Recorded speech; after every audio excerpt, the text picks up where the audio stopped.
$3,716. That is the fee Riche paid at a Western Union counter in Edison, New Jersey. A 58-year-old Indian man, green card holder since 2014, works 12-hour shifts managing a Dunkin' Donuts franchise every single month for 9 years, sending money home to his aging mother in Lucknow and his younger brother's family in Kapoor. $2,800 like clockwork, the 15th of every month. 9 years, not a single month missed until March 2026, when he missed a month. Not because he forgot, because he could not, because his bank account was frozen. A hold placed by Bank of America. Reason listed, suspicious activity review pending federal inquiry. 48 hours later, 2 agents from Homeland Security Investigations were sitting in the parking lot of his Dunkin' Donuts location in Woodbridge. They had a manila folder with 73 pages inside, every single Western Union receipt, every bank statement, his last 4 tax returns. Total transfers identified, $291,000 over 9 years. They looked at his W-2 annual salary, $44,800. They looked at the transfer total. They asked one question. Mr. Sharma, how does a man earning $44,000 send $291,000 out of the country? He had a perfectly legal answer. He co-owns the franchise with his wife. She earns separately. He has rental income from a small property in Queens. All of it reported on his taxes. All of it legitimate. But that did not matter. The investigation was already open. The SAR had already been filed. His name was already in the FinCEN database. And under the IRS ICE data sharing agreement signed in April 2025, his tax return, the very document that proved his innocence, was the same document that put him on their radar in the first place. Rajesh is fine today. He was cleared after 11 weeks and $9,000 in legal fees. But 11 weeks of frozen accounts meant he could not pay his suppliers, could not make payroll, could not send his mother her monthly money. His 79-year-old diabetic mother in luck now went 67 days without receiving funds from her son for the first time in nearly a decade. This is what the system does in 2026. Not to criminals, not to drug traffickers, to ordinary Indian uncles running Dunkin' Donuts franchises and sending money to their mothers. And the terrifying part, Rajesh did nothing wrong. He never structured, he never hid income. He filed every tax return on time. He still got investigated because the rules have changed, and nobody told him. Today I'm going to tell you everything Riche did not know. 5 rules, 5 traps, 5 protections. By the end of this video, you will understand exactly how the United States government tracks every dollar you send home, and exactly what you need to do so that you never become the next Riche. Let us begin. Let me start with the number everyone has heard, but almost nobody understands correctly. $10,000. Here is the law. Under the Bank Secrecy Act of 1970, every financial institution in the United States, every bank, every credit union, every check cashing store, every Western Union, every MoneyGram, every Hala agent is required by federal law to file a currency transaction report called a CTR with the Financial Crimes Enforcement Network, which is FinCEN, a division of the United States Treasury. This CTR must be filed any time a customer conducts a cash transaction of $10,000 or more in a single business day. It does not matter if you are depositing, withdrawing, exchanging, or transferring. If the total in one day hits 10,000, a report is automatically generated and sent to FinCEN. Now here is what most people get wrong. They think, okay, I will just send $9,999 and I am safe. That is not safe. That is a federal crime. It is called structuring, and it is codified under Title 31 United States Code Section 5324. The law says, and I am reading the actual statute, no person shall, for the purpose of evading the reporting requirements, structure or assist in structuring any transaction with one or more domestic financial institutions. The penalty, up to 5 years in federal prison, up to $250,000 in fines for individuals. For corporations, the fine goes up to $500,000. Let me give you a real case. In 2005, a man named Hasmukh Gandhi in Pleasant Hill, Texas, a convenience store owner, was sentenced to 2 years in federal prison for structuring. He made multiple cash deposits, each one just below $10,000. The bank noticed the pattern, filed a report. IRS Criminal Investigation Division opened a case. He went to prison. The point is simple. Do not try to outsmart this system by breaking your money into smaller amounts. The algorithm is designed to catch exactly that behavior. Banks are trained to look for it. And if a bank suspects you are structuring, even if your individual transactions are below 10,000, they will file a suspicious activity report, a SAR, and that SAR goes directly to FinCEN. Now here is where it gets much worse for immigrants specifically. On November 28, 2025, FinCEN issued a brand new alert, and I have the document right here titled, Alert on Cross-Border Funds Transfers Involving Illegal Aliens. In this alert, FinCEN told every money service business in America, that means every Western Union, MoneyGram, Rightly agent, check casher, Havala operator, that they must file a suspicious activity report for any transaction involving at least $2,000 if the MSB knows, suspects, or has reason to suspect that the funds are derived from unlawful employment or otherwise illicitly obtained. Let me repeat that number. $2,000, not $10,000. $2,000. This means, if you walk into a Western Union location, you are sending $2,100 to your family in India, Mexico, Pakistan, Philippines, Nigeria, anywhere, and the agent has reason to suspect your income source is questionable. They are legally required to file a SAR on you. What gives them reason to suspect? The FinCEN alert lists specific red flags. Frequent transfers in round amounts. Transfers that seem inconsistent with the sender's stated occupation. Multiple transfers to different recipients in the same region. Use of multiple locations to avoid detection. Incomplete or inconsistent identification documents. Now I want you to think about how many of these red flags apply to ordinary law-abiding immigrants who simply send money home every month. You drive Uber, you work construction, you work at a restaurant, and you send $1,502,000, $2,500 every single month. To the algorithm, that looks suspicious. And here is the critical connection. That S does not just sit in a FinCEN database, it gets shared. Under the USA Patriot Act and subsequent executive orders, SS can be accessed by over 300 federal, state, and local law enforcement agencies. That includes ICE. That includes Homeland Security investigations. That includes the FBI. Now, we get to the part that changed everything in 2025. This is the part that turned the IRS, the tax agency, into an immigration enforcement weapon. On April 7, 2025, Treasury Secretary Scott Bessent and DHS Secretary Kristi Noem signed a formal data sharing agreement between the Internal Revenue Service and Immigration and Customs Enforcement. Under this agreement, IC can submit names and addresses of suspected undocumented immigrants to the IRS. The IRS then cross-references those names against its taxpayer database, your WTWS, your 1099s, your tax returns, and sends back confirmation of identity, address information, and employment data. In the first batch alone, IC submitted 1.28 million names to the IRS. The IRS verified 47,289 of those individuals and sent their information back to ICE. Let me say that again. 47,000 people had their tax data handed over to immigration enforcement. On May 13, 2025, U.S. District Judge Dabney Friedrich denied a request by immigrant advocacy groups to block this data sharing. The court ruled that the shared information does not fall under the IRS privacy protections of Section 6103 of the Internal Revenue Code. Then, in February 2026, something even more alarming came out. Tax notes reported that the IRS admitted it had erroneously shared taxpayer information beyond what the agreement allowed. They accidentally gave ICE data on people who were not even on the original request list. So, let me connect the dots for you. You file your taxes, which the government tells you to do. You report your income, which the government tells you to do.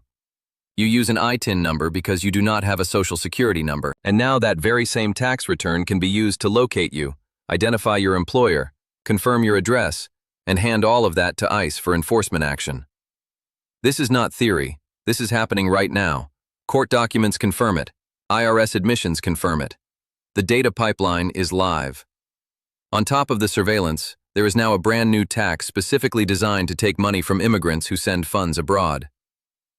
The One Big Beautiful Bill Act, signed into law on July 4, 2025, includes Section 4475, which imposes a 1% excise tax on all remittance transfers sent from the United States to any foreign country.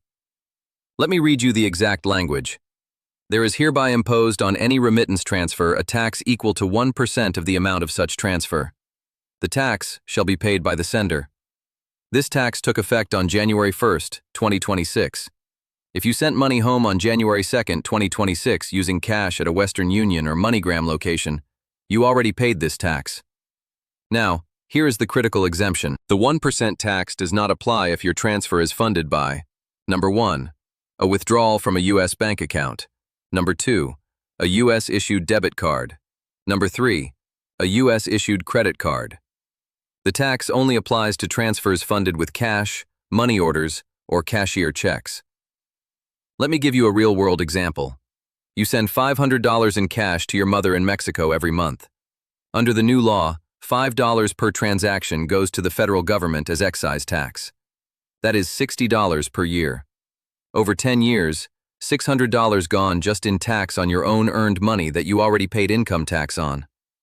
But here's the bigger problem. If you do not have a U.S. bank account, maybe because you do not have proper documentation, maybe because banks have started closing accounts of immigrants, you are forced to use cash. And if you are forced to use cash, you are forced to pay the tax.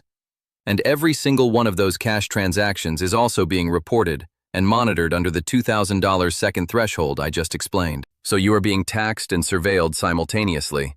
That is the 2026 reality. The numbers are staggering. In 2024, immigrants in America sent over $93 billion in remittances abroad. The Congressional Budget Office estimates this 1% tax will generate nearly $10 billion over the next decade. That is $10 billion extracted directly from immigrant families. There is one more layer most people do not know about. On March 11, 2025, FinCEN issued a geographic targeting order called a GTO, specifically for money service businesses operating near the United States-Mexico border. Under this GTO, MSBs in designated border areas must file reports for all transactions above a specified lower threshold, significantly below the standard $10,000 CTR requirement. The exact threshold varies by region, but the directive explicitly requires enhanced monitoring of all cross-border remittance activity. This means if you live in Texas, Arizona, New Mexico, or Southern California, and you use a local money transfer agent, your transactions face an even lower reporting bar than the rest of the country. The GTO was issued under the authority of the USA Patriot Act Section 311, which allows FinCEN to designate geographic areas of primary money laundering concern.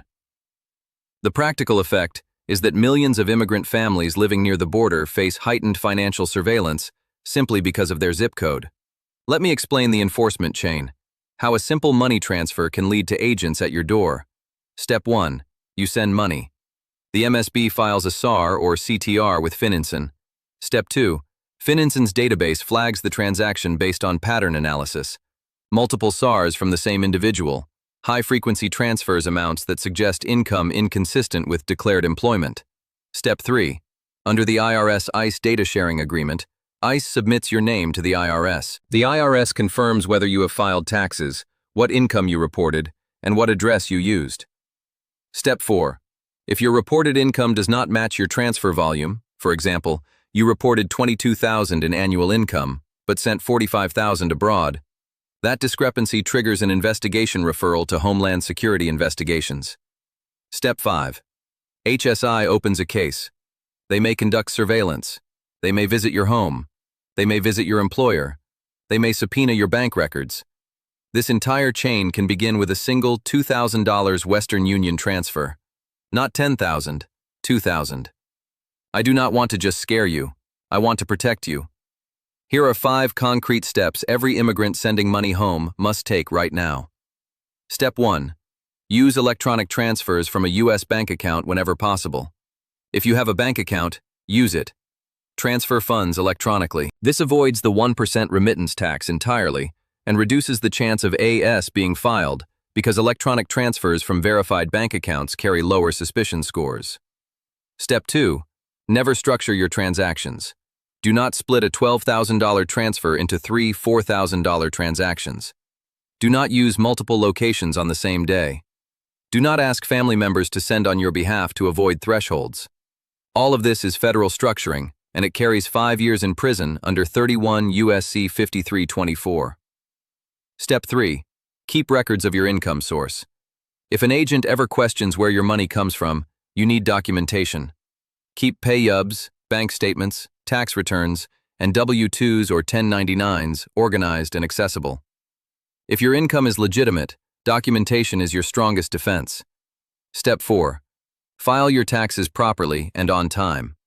I know this sounds counterintuitive given what I told you about the IRS ICE pipeline, but here is the reality.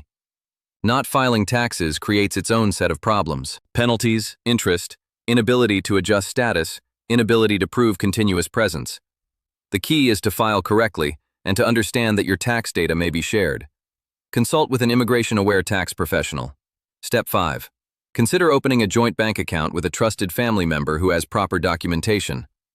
Many banks allow joint accounts. If your family member has a social security number and a U.S. bank account, electronic transfers from that account to your family abroad will not trigger the remittance tax and will carry a lower surveillance risk. Let me put real numbers on this so you understand the total cost of sending money home in 2026. Scenario 1. Undocumented worker, no bank account, sends $2,000 per month in cash through Western Union to Mexico.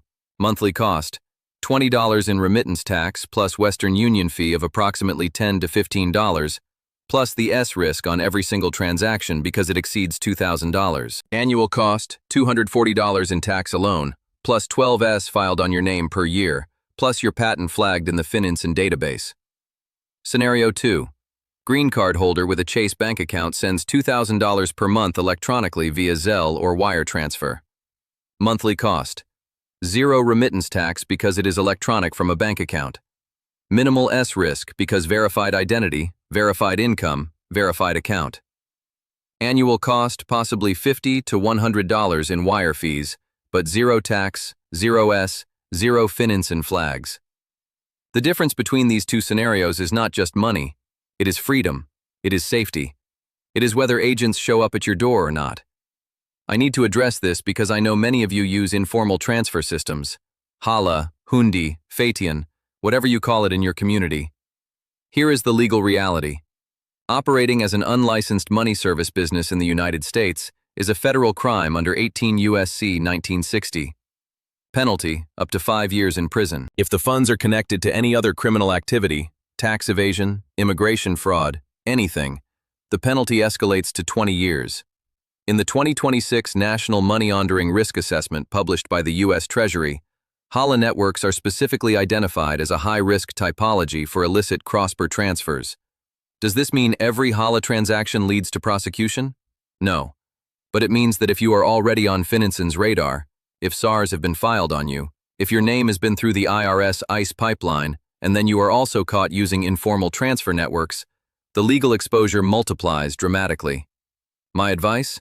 Stay in the formal financial system. Yes, it costs more. Yes, it is monitored. But being inside the system with proper documentation is far safer than being outside it with none. Let me summarize everything with complete clarity. The $10,000 rule is not the real threat. It never was. The real threat in 2026 is the $2,000 S threshold specifically targeting immigrants. The real threat is the IRS IC data sharing pipeline that has already exposed 47,000 people. The real threat is the 1% remittance tax that penalizes cash users who are disproportionately undocumented immigrants without bank access. The real threat is the geographic targeting orders that create surveillance zones along the border. Every single dollar you send home is now tracked, taxed, and potentially shared with immigration enforcement. This is not conspiracy. This is not rumor. I have given you the statutes. I have given you the FinCEN alert document number. I have given you the court ruling dates. I have given you the exact dollar thresholds. Protect yourself. Protect your family. Use the 5-step plan I outlined, and share this video with every single person you know who sends money home, because most of them have no idea this system exists. CTA and closing. If this video helped you understand something you did not know before, hit the like button right now. Subscribe to this channel because I cover these issues every single week with forensic detail and original sources. Drop a comment below. Tell me your situation. Are you sending money through Western Union? Are you using cash? Do you have a bank account? I will personally respond and help guide you. Next week, I am covering the 7 things you must delete from your phone before you land at a U.S. airport. CBP's new electronic device search directive went into effect April 28, 2026, and it affects every single traveler. You do not want to miss that one. Until then, stay informed, stay protected, and I will see you in the next.